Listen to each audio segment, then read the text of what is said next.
Suara serangga malam mulai mengisi kehidupan di hutan tarik. Malam mulai menyelimuti dan udara juga mulai terasa sejuk mengitari setiap pemukiman di kota Raja Majapahit.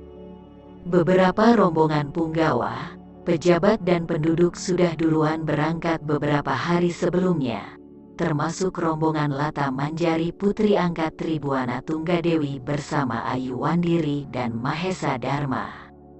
Mahapatih Gajah Mada mendekati Arya Kamandanu dan Jambunada yang menunggu di Paseban Agung. "Kakang Kamandanu dan Jambunada, ikut saya sebentar," ajak Mahapatih Gajah Mada setelah bertemu Arya Kamandanu dan Jambunada.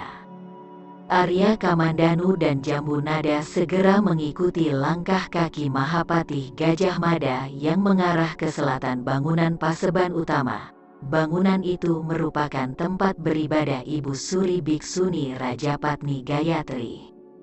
Ibu Suri yang sudah tidak menginginkan keduniawian memilih menjadi biksuni. Sebelum menjadi biksuni, Ibu Suri Rajapatni Gayatri memilih Tribuana Tunggadewi sebagai penerus kerajaan Majapahit menggantikan Sri Jayanegara yang tewas dibunuh Ratanca tabib pribadinya sendiri. Mahapatih menemui seorang senopati wanita bernama Sekar Kirana yang berdiri di depan pintu utama bangunan itu. Setelah memberitahukan kedatangan mereka ke sini, Senopati Sekar Kirana segera masuk ke dalam bangunan itu. Kakang Kamandanu dan Jambunada, sambil menunggu rombongan Ibu Suri Biksuni Rajapatni Gayatri keluar, "Ada baiknya saya jelaskan rencana ini," kata Mahapatih Gajah Mada sambil melangkah ke bangunan kecil di depan. Mereka bertiga duduk lesehan di balai-balai bangunan kecil itu yang mirip seperti pos jaga para prajurit keamanan. "Adi Mada, apa yang bisa kami berdua bantu untuk kepentingan Majapahit?" tanya Arya Kamandanu. "Kakang, malam ini Gusti Ratu Tribuana Tunggadewi bersama Ibu Suri Biksuni Rajapatni Gayatri akan berangkat ke Setrawulan seperti rombongan-rombongan sebelumnya. Hal ini Kakang dan anak Mas Jambunada mengetahui dengan pasti," sahut Mahapatih Gajah Mada menatap kedua ayah dan anak itu. "Iya Adi Mada, kami ayah dan anak adalah kawula Majapahit, sudah sepatutnya," balas Arya Kamandau tersenyum. Jambunada sebenarnya penasaran akan tetapi melihat kesabaran Arya Kamandanu ayahnya itu, Jambunada tidak jadi bertanya tugas apa yang akan ayah dan ia terima dari Mahapatih Gajah Mada ini. "Ada beberapa pejabat dan senopati istana yang menghilang beberapa bulan ini," kata Mahapatih Gajah Mada. Arya Kamandanu dan Jambunada terkejut sejenak namun mereka diam menunggu lanjutan perkataan Mahapatih Gajah Mada. Pejabat-pejabat dan senopati yang menghilang itu Mahamentri Janardana, Rakayan Kembar, Rakayan Banyak, Rakayan Warak, Senopati Seta, Senopati Girinanda dan Senopati Yuda Rejong. Awalnya Paman Arya Tadah menganggap mereka diculik oleh sisa-sisa pemberontakan Sadengketa, pengikut Layang Samba dan Jasawiret, karena mungkin saja, mengingat ilmu kanuragan Layang Samba bekas senopati itu di atas ilmu kanuragan para pejabat dan para senopati itu.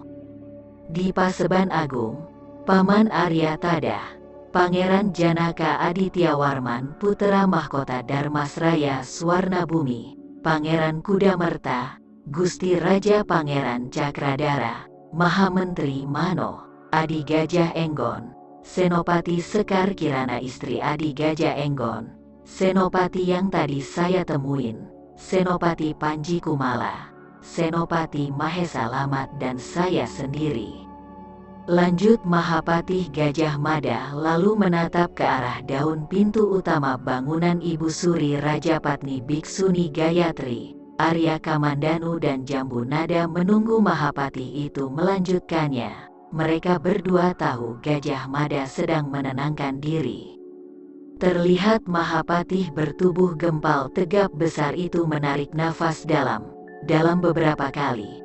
Kemudian Gajah Mada yang sudah memangku jabatan Mahapati itu melanjutkan. 10 hari yang lalu, beberapa telik sandi yang dikirim menyelidiki penculikan itu kembali. Penyelidikan mengarah pada kegiatan yang tidak wajar di lereng Gunung Merbabu. Menurut salah satu telik sandi, melihat Mahamentri Janardana dan para senopati itu di Duku Selo, dalam pertemuan di Paseban Agung, kami memutuskan untuk menyelidiki Mahamentri Janardana dan yang lainnya di Duku Selo. Berhubung kesibukan perpindahan ke Setrawulan dan mengutamakan keselamatan para rombongan termasuk Ratu dan Ibu Suri, tidak ada punggawa yang cakap melakukan tugas ini, maka kami berencana meminta bantuan anak Mas Jambu Nada menyelidikinya. Ujar Gajah Mada Mahapatih Majapahit yang baru terpilih itu. Arya Kamandanu tersenyum setelah mendengar dan mengetahui tujuan dari pembicaraan ini. Bagaimana Jambu? Tanya Arya Kamandanu pada anak sematawayangnya. Jambu Nada pun menjawab, Jambu bersedia, Ayah. Paman Mada tidak perlu sungkan. Jambu pasti akan pergi menyelidikinya dan akan kembali dalam waktu secepatnya. Hahaha, bagus anak mas. Saya bangga punya keponakan sepertimu. 1 bulan waktunya, anak mas paman. Baiklah jika demikian. 1 bulan ke depan setelah bulan purnama, Jambu kembali. Bagus, bagus, anak pintar. Kedaha dulu temuin pamanmu ini. Balas Gajah Mada. Kakang Kamandanu, Paman Arya Tadah tidak berminat pindah ke Setrawulan. Beliau ingin tetap menetap di sini, menghabiskan sisa masa tuanya. Sebelum anak mas kembali 1 bulan purnama ke depan, apakah Kakang Kamandanu bersedia menemani Paman Arya Tadah barang 2 atau 3 bulan purnama ke depan karena sisa-sisa kaki tangan pemberontakan Sadeng Keta masih berkeliaran di hutan tarik ini? Kami tidak ingin terjadi sesuatu pada Paman Arya Tadah di saat kota raja ini sudah sepi tersisa mereka yang ingin tetap di sini, ujar Gajah Mada.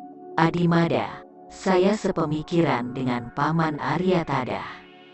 Saya pribadi juga ingin tetap menetap di kota raja ini. Ini akan menjadi kota raja lama Majapahit yang sangat berjasa pada saya, terutama pada Sakawuni almarhum istri saya. Hahaha, baiklah kakang, sahut Gajah Mada. Derap suara kaki beberapa kuda memasuki areal bangunan itu. 9 orang berkuda itu turun di depan mereka bertiga. Segera Gajah Mada berdiri dan menyongsong kedatangan 9 orang berkuda itu. Arya Kamandanu dan Jambu Nada mengikut di belakang Gajah Mada. Seorang pria berwajah tampan dengan kumis tipisnya tersenyum setelah turun dari kudanya. Pria itu mendekati Gajah Mada yang datang menyongsongnya. Kakang Mada, sapa pria itu, sedangkan 8 orang pria berpakaian gelap dengan muka tertutup kain hitam yang mengiringi pria tampan ini berpencar ke 8 arah menempati posisi 8 mata angin. Adi Pangeran, balas Gajah Mada menunduk takzim sebentar diikuti Arya Kamandanu dan Jambu Nada. Kemudian pria tampan itu bertanya pada Arya Kamandanu yang berada di samping kanan Gajah Mada, Guru, masih ingat pada muridmu ini?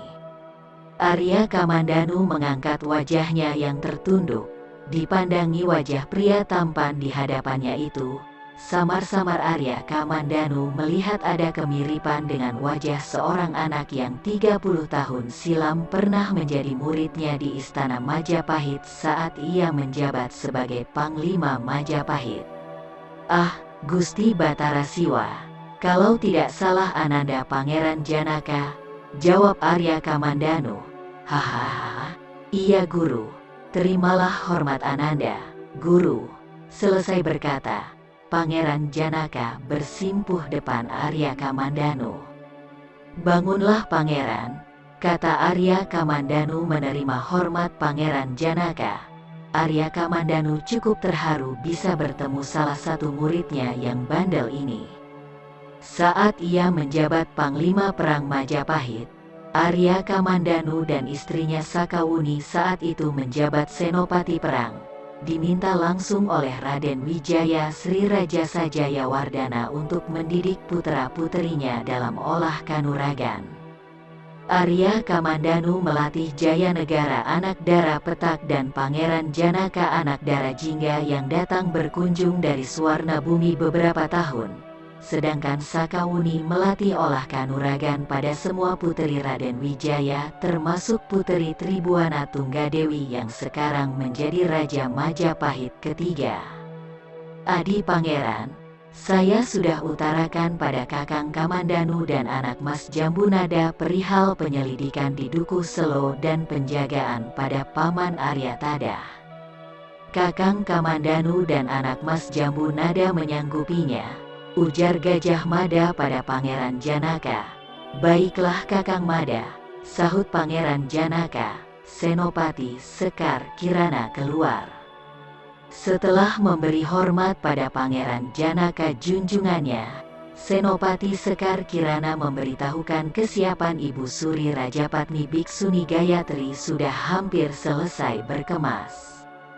Adi Pangeran, Kakang undur diri ke Ibu Suri Rajapatni Gayatri membantu merampungkan kesiapan di dalam. Gajah Mada permisi pada Pangeran Janaka. Silakan Kakang Mada.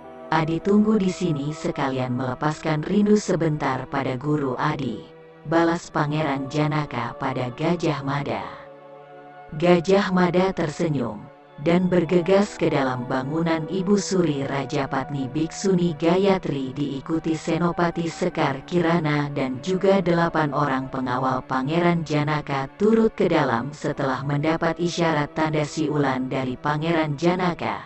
Tinggallah Pangeran Janaka, Arya Kamandanu dan Jambunada di balai-balai itu.